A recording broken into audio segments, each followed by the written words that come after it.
She was wiping floors when he laughed at her. "Fly this helicopter," he said, "and I'll marry you." He thought it was a joke, but what he didn't know would change his life forever. Her name was Emma Lawrence. She was 32 years old, a single mother, woman who had seen things most people only see in movies, but right now at this moment she was just a cleaner. Every morning Emma woke up at 4 a.m. The alarm would ring in the darkness. She would reach over and turn it off quietly. In the next room, her daughter was sleeping, Lily. 6 years old, blonde hair, blue eyes, a smile that could light up the darkest room. Emma would get dressed in her blue cleaning uniform. She would pack Lily's lunch for school. She would kiss her daughter's forehead, and then she would leave for work. Emma worked at Robertson Industries, one of the biggest tech companies in the city.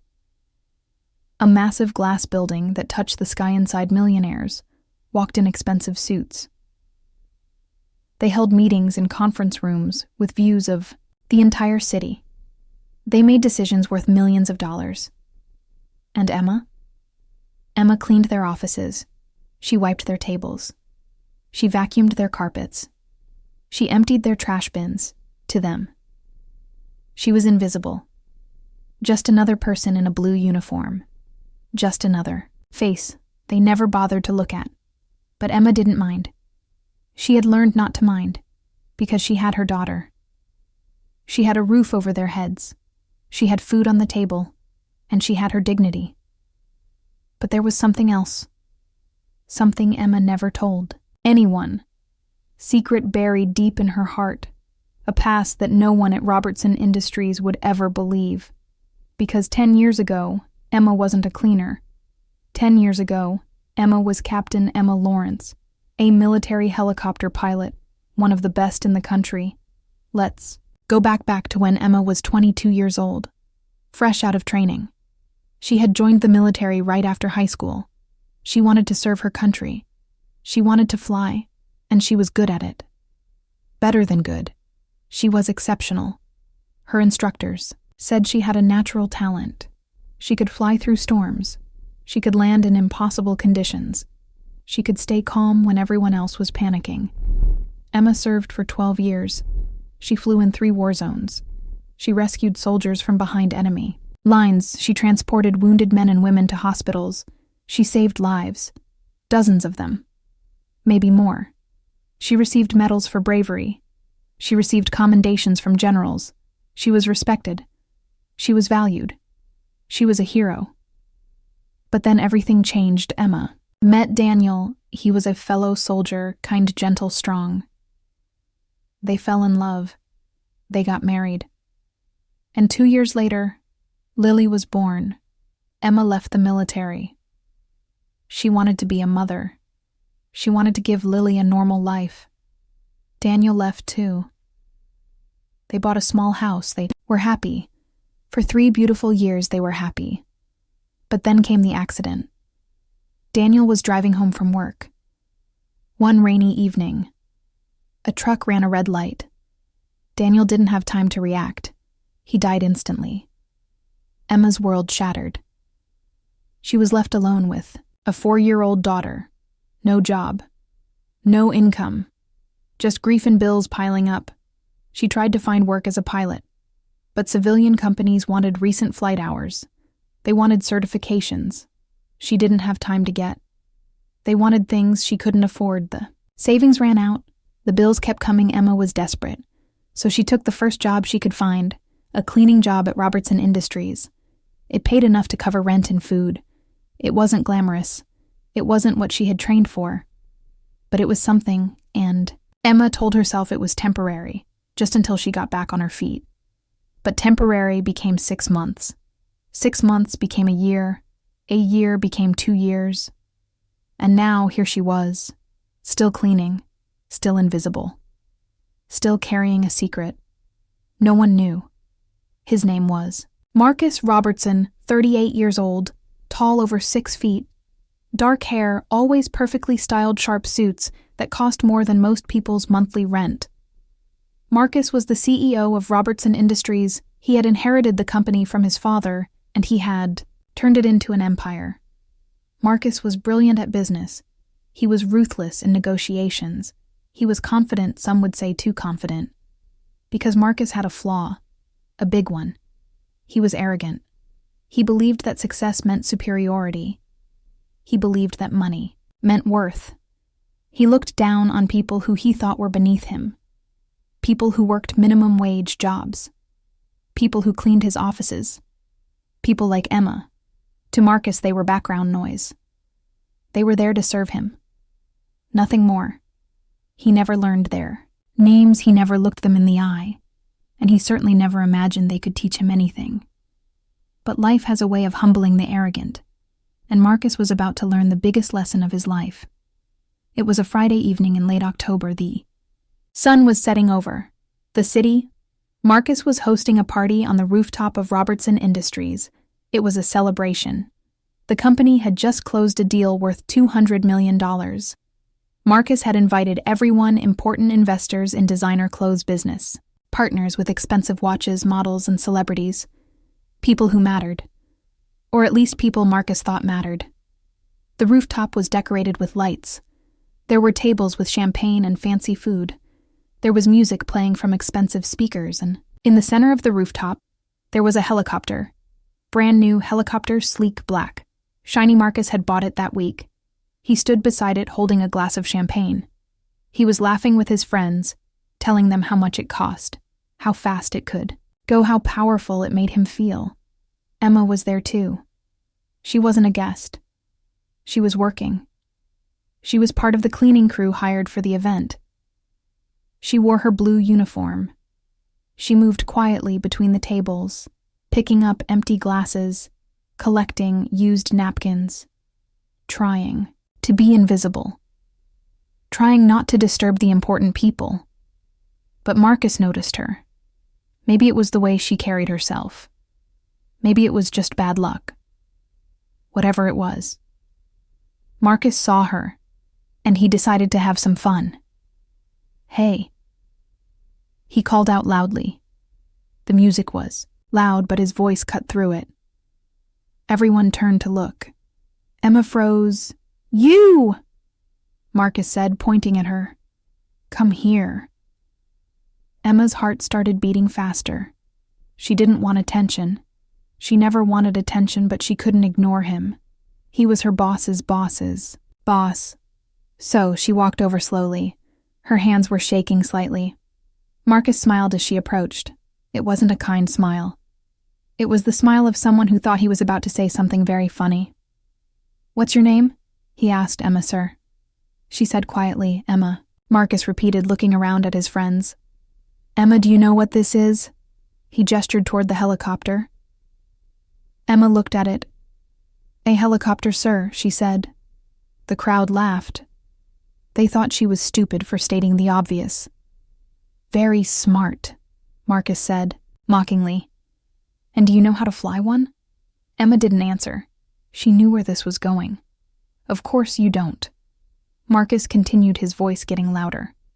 "People like you don't fly helicopters. You clean floors, right? You empty trash cans. That's what you do." More laughter. Emma felt her face getting hot, but she kept her expression neutral. She had learned how to control her emotions in the military. She had learned how to stay calm under pressure, but inside she was angry. So angry. Then Marcus said, the words that would change everything. "Tell you what, Emma," he said, spreading his arms wide. "I'll make you a deal. If you can fly this helicopter right now, right here in front of everyone, I'll marry you." The crowd erupted. People were laughing so hard, they were holding their stomachs. Some were clapping. Someone whistled. Marcus looked so proud of himself, so pleased with his joke. He thought he was the funniest person in the world. But Emma didn't laugh. She just stood there looking at him. Her hands were still shaking. Not from fear, not from embarrassment. From pure anger, and something inside her snapped. "Is that a promise, sir?" she asked. Her voice was quiet but clear. Marcus blinked. He wasn't expecting that response. "What?" he said. If I fly this helicopter, Emma repeated, her voice steady. Will you really marry me? Marcus laughed even harder. His friends were practically crying with laughter. Now, sure, Marcus said. Why not? I promise. But we both know you can't fly it. So what's the harm in promising? Emma looked at him for a long moment. Then she looked at the helicopter. She thought about everything. She thought about the 12 years she spent in the military. She thought about the lives she saved. She thought about the medals in a box in her closet. She thought about Lily sleeping at home with a babysitter. She thought about every time someone looked past her. Every time someone treated her like she was nothing. And she made a decision. All right. Emma said quietly, and then she walked toward the helicopter. At first, people kept laughing. They thought it was part of the joke. They thought she was playing along. But then Emma opened the helicopter door. The laughter started to fade. Wait! Someone said, What is she doing? Marcus was still smiling, but it was a confused smile. Now, hey, he called out. This isn't funny anymore. Come on, get out of there. But Emma didn't listen. She climbed into the pilot seat like she owned it. She adjusted the seat. She put on the headset. She touched the controls with the familiarity of someone who had done this 1,000 times, because she had. The crowd went completely silent. You could hear the wind. You could hear the city traffic far below. You could hear people breathing. Marcus stepped forward. His face was pale now.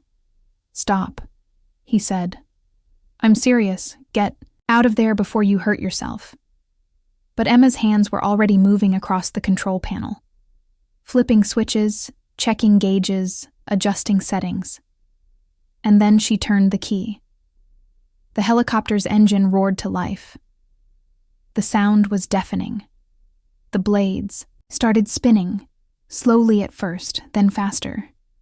Faster. The wind from the rotors blew across the rooftop. Napkins flew off tables. Champagne glasses tipped over. Women grabbed their dresses. Men shielded their faces. Marcus stood frozen. His mouth was open. His eyes were wide. He couldn't believe what he was seeing, and then smoothly, professionally, perfectly. The helicopter lifted off the ground. 3 feet, 5 feet, 10 feet. It rose into the evening sky. Emma's hands were steady on the controls. Her face was calm. She looked like she was born to do this, because she was. She flew the helicopter in a wide circle around the building. Once, twice, 3 times. Everyone on the rooftop stood in complete, absolute shock. No one was laughing now. No one was smiling. No one was even breathing. They just stood there staring up at the helicopter, at the woman they thought was just a cleaner, the woman who was flying like a professional pilot. After 3 minutes, Emma brought the helicopter back. She descended slowly, carefully. She landed it in the exact same spot it had been before. Perfect landing. Not even a bump. The engine powered down. The blades slowed, and Emma removed her headset. She opened the door, she climbed out, and she walked toward Marcus. Her face was calm, but her eyes were burning with intensity. She stopped right in front of him. The entire rooftop was silent. Everyone was watching. I believe, Emma said quietly. You made me a promise, Marcus. Just stared at her. His mouth was open, but no words came out. He looked like he had seen a ghost. Emma waited. Marcus tried to speak. How did I fly the helicopter? Emma asked. Is that what you want to know? Marcus nodded weakly. Emma's expression didn't change. Maybe, she said quietly, you should have asked who I was before you decided to mock me. And then she turned around. She walked past the crowd. Past the tables. Past the lights. She took off her cleaning apron. She dropped it on a table. And she left. She walked to the elevator. She pressed the button. She got in, and she was gone. Behind her, the rooftop was still silent. No one knew what to say. No one knew what to do. They just stood there, shocked. And Marcus? Marcus just kept staring at the spot where Emma had been standing. His mind was racing. Who was she? How did she know how to fly? What had he just done? By the next morning, everything had changed. Someone at the party had recorded the whole thing. The mocking. The challenge. Emma walking to the helicopter, the takeoff, the flight, the landing. Everything. They posted it online that night. By sunrise, the video had 1 million views. By noon, 10 million. By evening, 50 million. It was everywhere. On every social media platform, on news, websites, on television. The headlines were brutal. Arrogant CEO gets humiliated by cleaner woman, he mocked. Turns out to be expert. Pilot CEO promises to marry cleaner. If she can fly, watch what happens next. The comments were even worse. He got exactly what he deserved. Never judge a book by its cover. This man is disgusting. I hope his company fails. Who is this woman? She's a legend. Marcus's phone was ringing. Non-stop reporters wanted statements. Investors were concerned. His board of directors was panicking. The company's stock was dropping. Marcus sat in his office watching the video over and over. Each time he felt worse. He looked like a fool. He sounded like a bully. He was embarrassed. He was ashamed. But more than that, he was confused. Who was Emma? There was a knock on his office door. "Come in, Marcus," said his assistant. Jennifer walked in nervously. "Sir," she said, "I have something you need to see." She placed a folder on his desk. Marcus opened it. Inside was a File A personnel file. Emma Lawrence, age, 32, position, cleaning staff, start date, 2 years ago. But there was something else, a second page, a background check, and when Marcus read it, his face went white. Previous employment, United States military, rank, captain position, helicopter pilot, years of service, 12 combat flight hours, 347 medals, 5, including Medal of Valor discharge. Honorable Marcus couldn't breathe. He whispered. She was a military pilot? Jennifer nodded, one of the best. According to her records, she flew rescue missions in 3 war zones. She saved dozens of lives. She was decorated, multiple times for bravery. Marcus felt like the floor was falling out from under him. Then why is she working here as a cleaner? He asked. Jennifer pulled out another piece of paper. After she left the military, her husband died in a car accident. She was left alone with her young daughter. She needed income immediately. She took the first job she could find. That job was here. Marcus put his head in his hands. He felt sick. He had mocked a war hero. He had humiliated someone who had risked her life. For her country, he had treated her like she was worthless, when in reality she was worth more than he could ever imagine. Sir, Jennifer said quietly, "What do you want to do?" Marcus looked up. "Find her," he said. "I need to talk to her." Emma didn't come back. To work, not the next day. Not the day after. Marcus tried calling her. No answer. He tried texting. No response. He sent emails. Nothing. 3 days passed. The video was still viral. Marcus's reputation was ruined. But he didn't care about that anymore.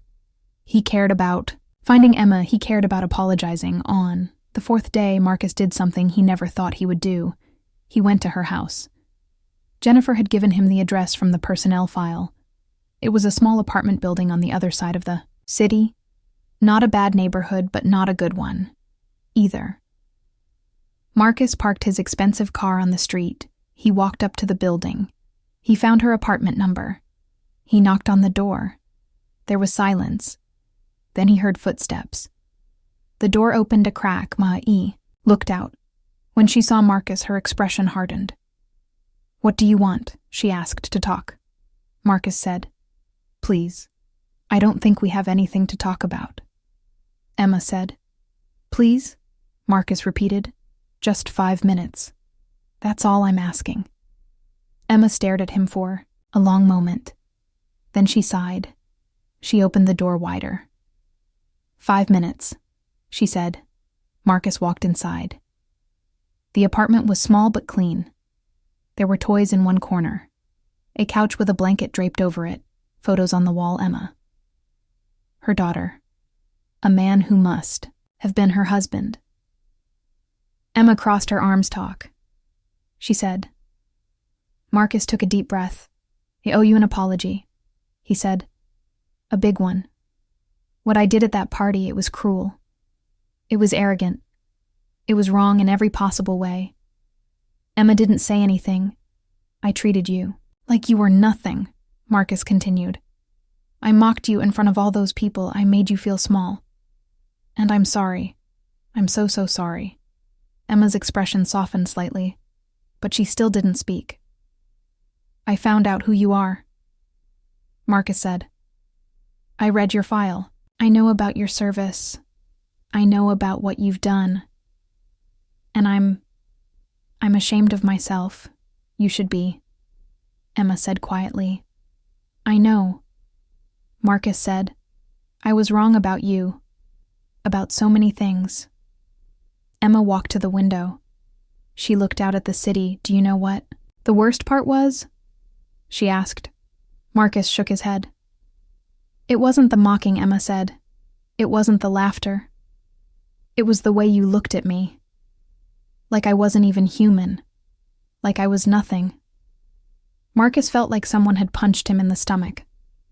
"I've been looked at like that my whole life," Emma continued. "When I was in the military, men looked at me like I didn't belong. When I became a cleaner, people looked at me like I was invisible. And you looked at me like I was dirt." "I'm sorry, Marcus," whispered Emma. Turned around. "Do you know why I took that job?" she asked. "Why I became a cleaner?" Marcus shook his head. "Because I needed to feed my daughter," Emma said.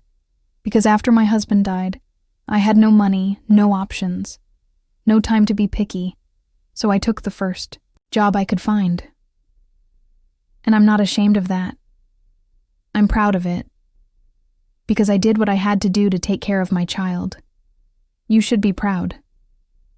Marcus said, "What you did, what you do every day, it's more honorable than anything I've ever done." Emma's eyes filled with tears, but she didn't let them fall. "Why are you here, Marcus?" she asked. "Because I want to make this right," Marcus said.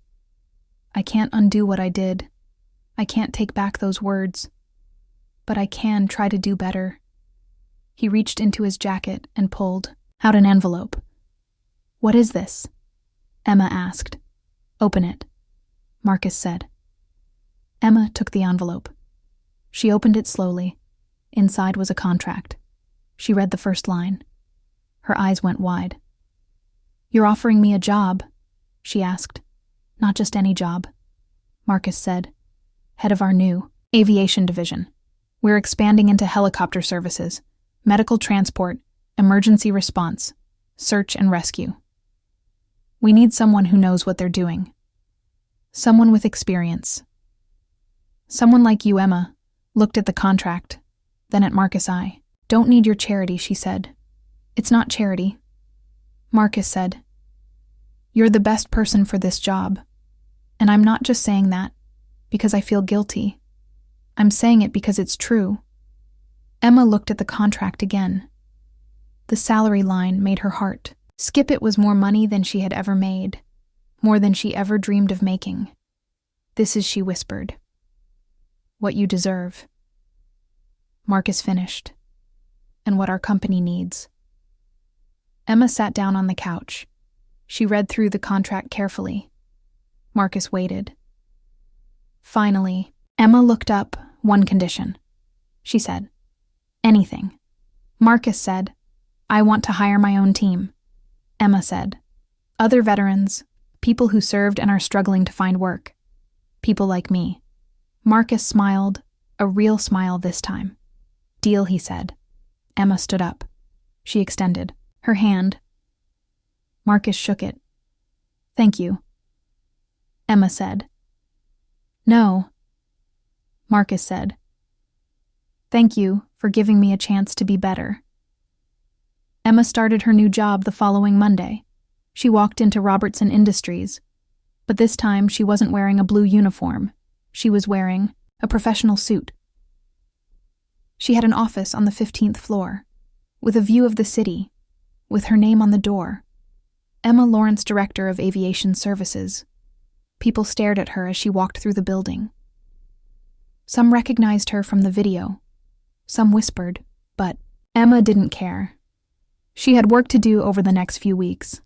Emma built her team. She hired 6 other veterans, former pilots, former mechanics, former service members who had struggled to find work after leaving the military, people who understood what it meant to serve people, who understood what it meant to save lives. Together, they created something incredible. Robertson Industries Aviation Services became one of the most respected helicopter services in the region. They transported patients to hospitals. They rescued hikers from mountains. They delivered supplies during natural disasters.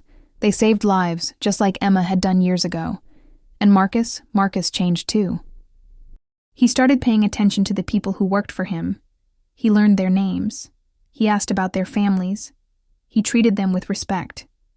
He became a better leader, a better person. And it was all because of Emma. 6 months passed. Emma and Marcus worked together often, planning, strategizing, growing the aviation division. But somewhere along the way, something changed. They started having coffee together in the mornings. They started having lunch together. They started talking about things that weren't work. Emma told him about Lily, about her dreams of becoming an astronaut, about how she loved drawing pictures of rockets. Marcus told her about his childhood, about the pressure to take over his father's company, about how he had lost himself along the way. They became friends, and then slowly they became something more.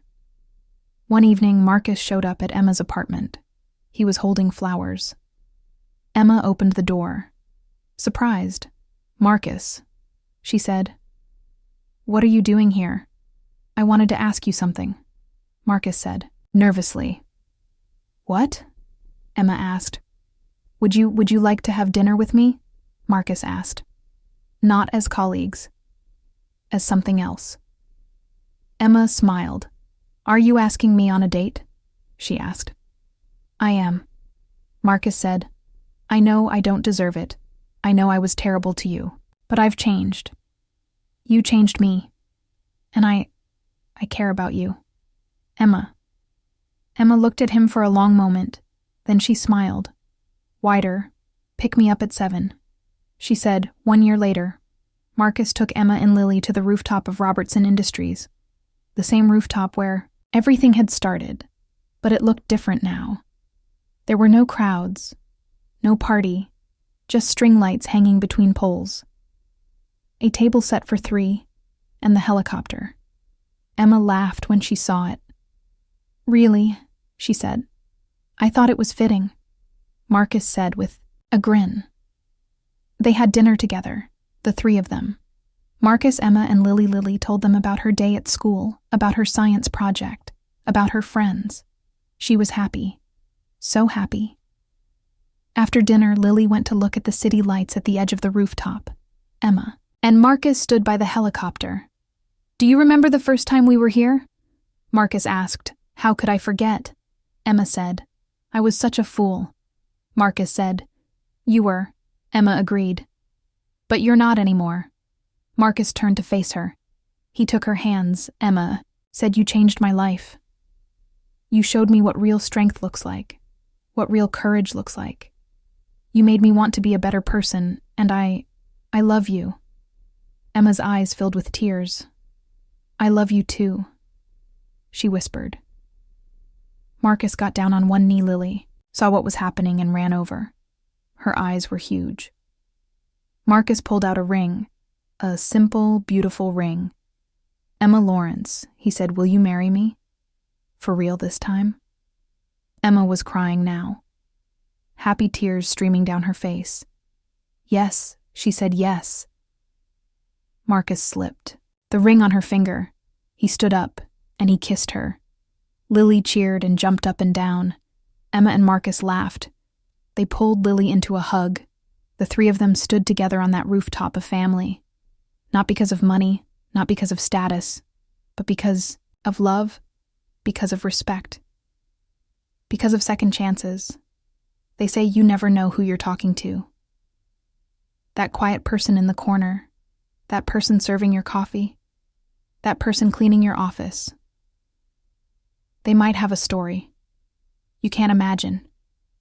They might have lived a life you can't comprehend. They might be a hero you never recognized. Emma was a war hero, a pilot who saved lives, a mother who would do anything for her daughter. But to Marcus, she was just a cleaner until she showed him who she really was.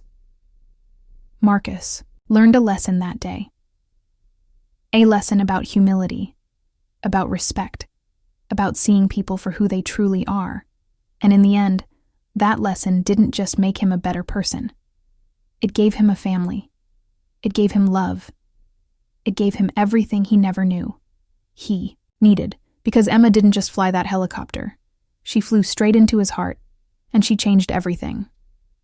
Never judge someone by the uniform they wear, because sometimes the person you mock today is the person who will change your life tomorrow.